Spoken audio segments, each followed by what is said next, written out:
मेरा नाम अफलातून है।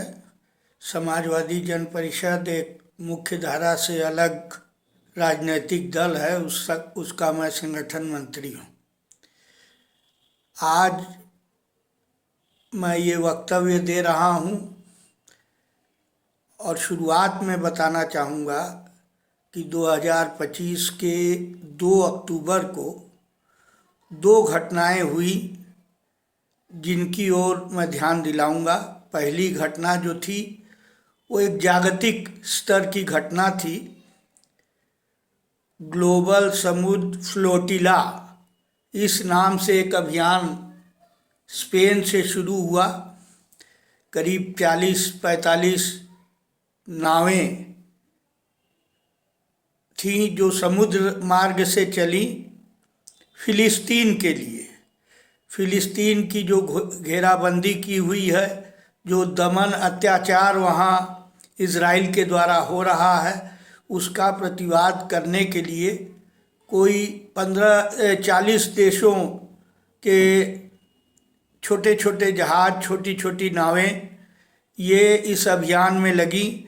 उन नावों में मानवीय सहायता थी, ह्यूमैनिटेरियन एड था, दवाइयाँ, भोजन, जो बच्चे मर रहे थे उन बच्चों को खिलाने के लिए भोजन, ये सारी चीज़ लेकर के वो लोग चले। और ठीक 2 अक्टूबर के दिन इज़राइल की सेना ने उस बेड़े को रोक दिया, उनको गिरफ्तार किया गया और कुछ लोगों के साथ, जो प्रमुख चर्चित लोग थे उसमें, उनके साथ अत्याचार भी किया गया। इस घटना का जिक्र मैं इसलिए कर रहा हूँ कि हमें याद रखना चाहिए कि महात्मा गांधी ने फिलिस्तीन के बारे में कहा था कि इंग्लैंड जितना अंग्रेज़ों का है, फिलिस्तीन उतना ही अरबों के लिए है। तो साथियों, दुनिया के पैमाने पर भले वो फिलिस्तीन न पहुँच पाए हों, लेकिन दुनिया के पैमाने पर दुनिया की पूरी जनता के ऊपर एक ऐसा प्रभाव, एक ऐसी छाप जरूर इस अभियान ने छेड़ी जिससे एक जागरूकता फैली। तो ये एक पहली घटना थी जो जागतिक स्तर की थी। 2 अक्टूबर 2025 को ही बनारस से एक यात्रा चली और ये जो यात्रा चली, हम याद दिलाना चाहेंगे कि भारतवर्ष में किसी ने अगर सबसे लंबी दूरी की यात्राएं कुल मिला के की हों तो वो संत विनोबा भावे थे। और संत विनोबा भावे ने काशी के राजघाट का एक स्थल था, वरुणा और गंगा के बीच का स्थल, एक रमणीक स्थल।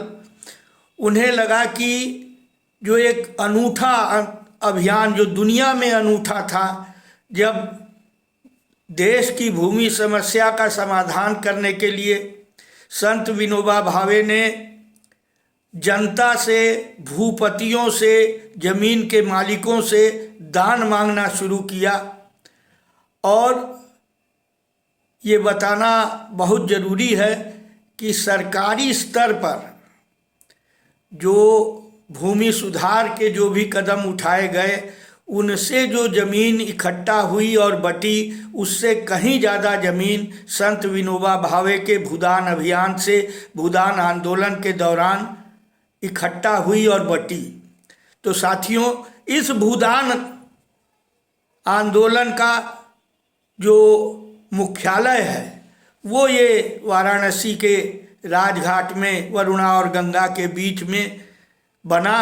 और आप लोगों को ये जानना चाहिए कि उस समय रेल मंत्री थे लाल बहादुर शास्त्री।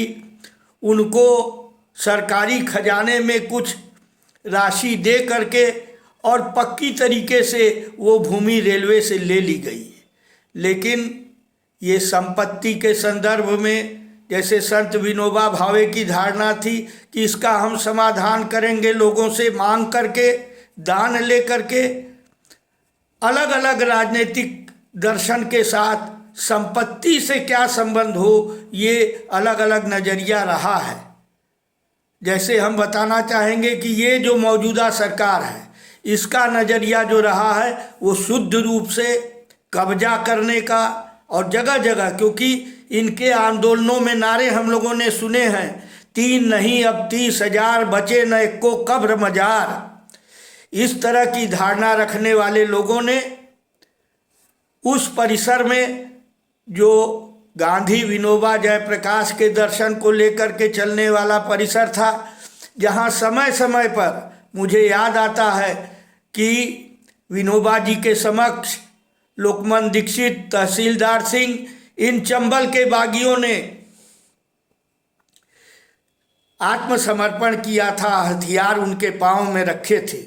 और उसी तरीके से कुछ वर्षों के बाद मोहर सिंह, माधो सिंह वगैरह ने जयप्रकाश नारायण के सामने जो है आत्मसमर्पण किया था। ये सारे बागी जिनका हृदय परिवर्तन हुआ था, ये उस परिसर में आए थे। मेरी उम्र बहुत कम थी बालक के रूप में, लेकिन स्पष्ट रूप से याद है कि विनोबा जी के साथ लोकमान दीक्षित आए थे, विनोबा जी के साथ तहसीलदार सिंह आए थे। साथियों, सन 74 का संपूर्ण क्रांति आंदोलन चला, तो वो एक केंद्र था वो परिसर। इन सारी चीज़ों से ये राष्ट्रीय स्वयंसेवक संघ के लोग, ये कब्जा की मंशा रखने वाले, मानसिकता रखने वाले लोग, वो चिढ़ते थे, जलते थे, और इसीलिए सरकार का फ़ायदा उठा करके एक गैर कानूनी तरीके से, अन्यायपूर्ण तरीके से उस परिसर को ध्वस्त कर दिया गया। ये जो पदयात्रा चली 2 अक्टूबर को इस साल, ये केवल इसको लेके नहीं चली, ये जो पूरी मानसिकता है, ये जो सांप्रदायिक मानसिकता है, ये जो कब्जा करने की मानसिकता है, ये जो इजराइल को पसंद करने की मानसिकता है, और एक तरफ इजराइल तो दूसरी तरफ हिटलर को की भी प्रशंसा करने वाली गोलवलकर, ये दोनों को पसंद करते थे।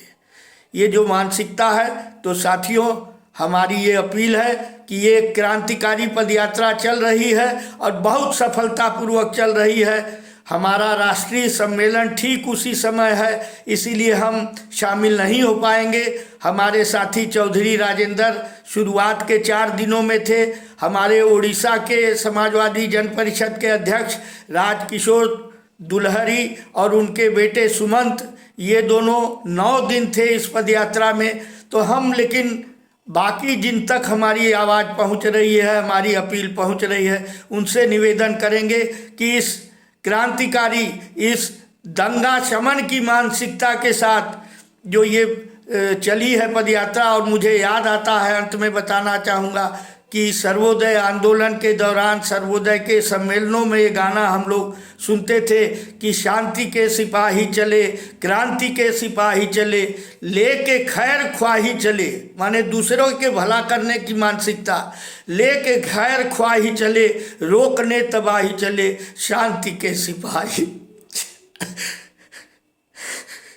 तो हम